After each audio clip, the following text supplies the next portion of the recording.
Kamakailan lamang nga po mga idol ibinulgar ni Shams Charania ng ESPN na daw gusto ng Washington Wizards panatilihin at bigyan ng bagong contract extension si Anthony Davis. Wala rin naman silang planong papirmahin siya ng max contract. Nadadalawang isip ang Wizards kung worth it nga ba siyang bigyan ng malaking kontrata since isa na nga itong injury prone. Alam naman nga ninyo, pwede nang pumirma si Anthony Davis ng bagong kontrata sa darating na August 6 at kasalukuyan nga pong nagkakaroon ng negosasyon ng magkabilang panig.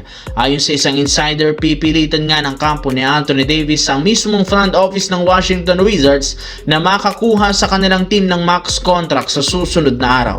Nagmamatigas nga talaga si Anthony Davis at kung sakaling hindi ibigay ng Washington Wizards, posibleng mag-request agad ito ng trade sa lalong madaling panahon, which is hindi rin naman maganda para sa kanilang kupunan papasok sa bagong season. Samantala, dito naman tayo.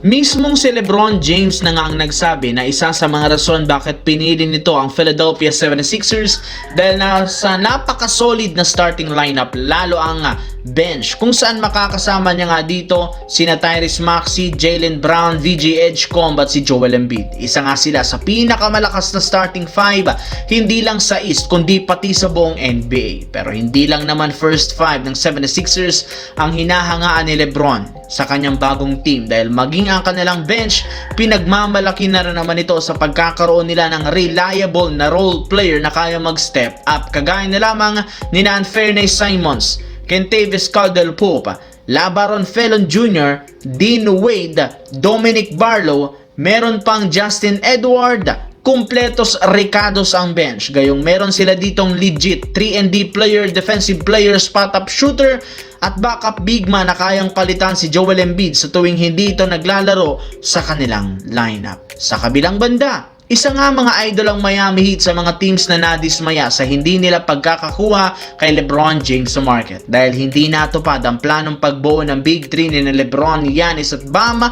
mapipilitan ang front office gumawa ng plan B. And this time, focus nga sila sa pagkuha ng mga bagong player na available pa na sa buyout market. At isa sa mga naibalitang target nilang makuha si Klay Thompson na personal na nga pong tinawagan ng presidente ng Miami Heat na si Pat Riley. Inalok na nga nito si Klay kung gusto niyang maglaro sa lineup kasama sina Giannis at Adebayo. Nangangailangan ngayon ng Miami ng mga shooter para mapalakas ang lineup. Pero dahil nga walang hawak na trade asset ang kanilang team, ang nag-iisang paraan para makuha si Klay kung magpapa-buyout ito ng kontrata sa Dallas Mavericks.